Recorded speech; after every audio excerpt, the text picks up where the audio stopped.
moving on to the next one. So I have this fraction here, that big fraction, and an addition happening outside of that or in front of it. This is still a division symbol, so really that division needs to happen before this addition.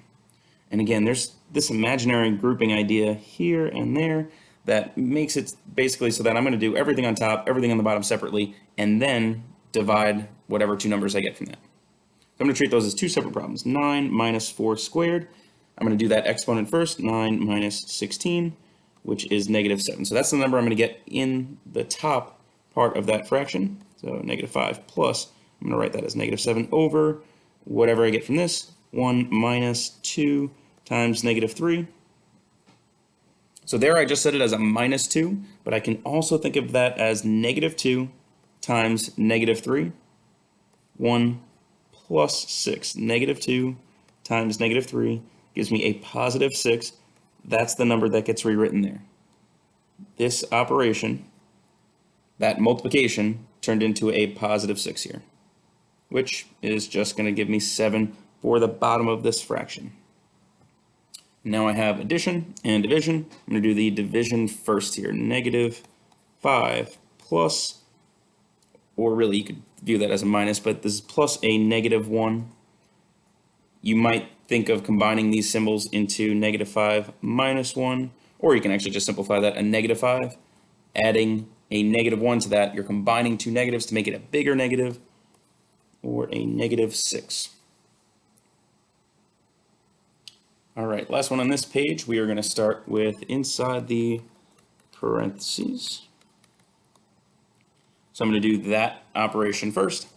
That gives me 6 minus 2 times negative 4 cubed. That's really just coming from that 4 minus 8. Oh, cubed, excuse me, I said it, but then I didn't write it.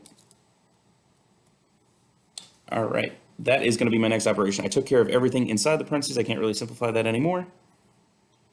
This is multiplication. Don't get that confused with parentheses. That's an operation that's down here, not up here. So my next step is that exponent. So I'm going to do negative 4 times negative 4 times negative 4, and that's going to give me a negative 64. I need to keep this set of parentheses here because I have not done that multiplication yet.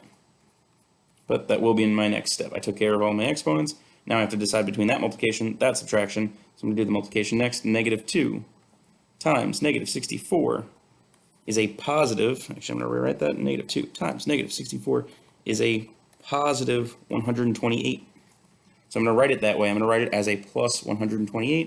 And my last step is just adding those two together, which is 134. All right, here I have two more grouping symbols, the square root or radical symbol and absolute value. They act the exact same way as parentheses, or at least they interact with the other numbers the same way. They really act as multiplication. So if I have some number outside of here, it gets multiplied by whatever comes out from the parentheses. Same thing happens with a radical symbol. Same thing happens with an absolute value symbol. You multiply times whatever comes out from that. But the only difference is a radical symbol and absolute value have some effect on the number inside. So actually the first thing I'm going to do is everything inside of there. And again, I'm going to follow PEMDAS inside of there. So I'm going to do my exponent first. That would give me 10 plus 2 times the square root of 1 plus 25. Now I'm going to add those together. 10 plus 2 times the square root of 36. So this is really asking for what number times itself would give us 36. The square root of 36 is 6. So 10 plus 2. I'm going to change this into parentheses. I'm going to change that into times 6. That operation is multiplication. The only thing I did here was actually execute the square root symbol on that 36. Now I'm going to do that multiplication because I have multiplication and addition. So 10 plus 12 gives me final answer of 22. Same kind of thing for the absolute value.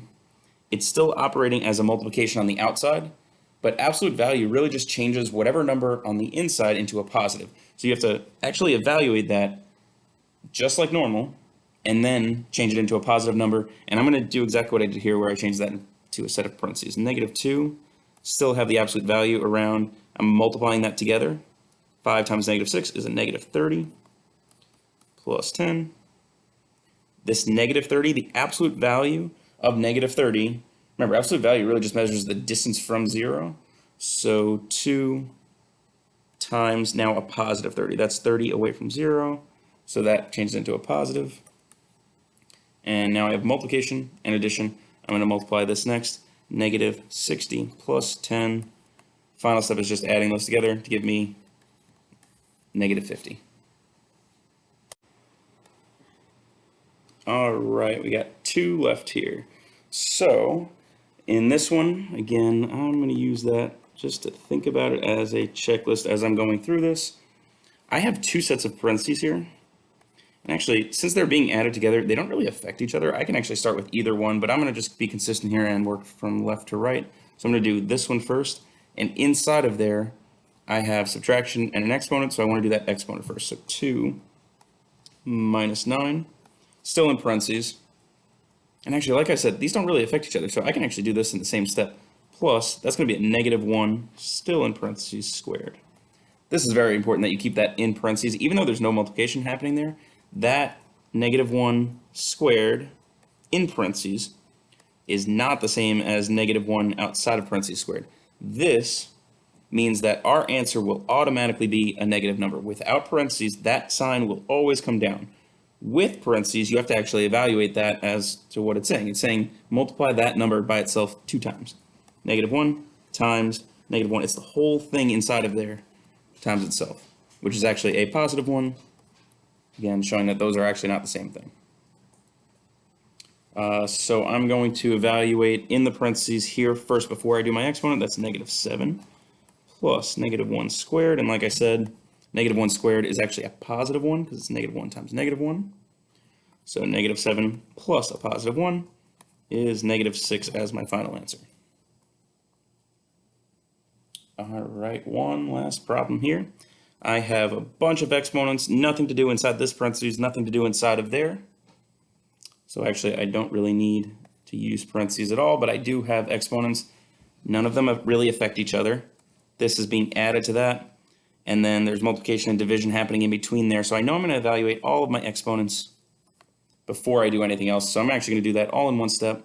This does not have parentheses around it. I know that's coming out as a negative. I'm going to square 10, that's 100. This has parentheses around it, so I have to evaluate that as negative 1 times itself that many times, which is actually still just negative 1. I'm rewriting everything else the same. This, again, in parentheses means I actually evaluate that whole thing multiplied by itself that many times. Negative 2 times negative 2 times negative 2 times negative 2. All right, so negative 2 times negative 2 is a 4, positive 4. Times negative 2 is positive 8. Times negative 2 is a positive 16. So this turns into positive 16. Now I have to decide, so I took care of all of my exponents. Now I have to decide between addition, division, and multiplication. So I'm going to decide between multiplication and division. If I have 1 on the left side, that's what I'm going to do first. I'm going straight across, so I do this division first. You can also think of this fraction as division, but I'm actually just going to think about that as a decimal. So I'm going to think about negative 1 divided by 0.5. So I guess really I am doing that division here first.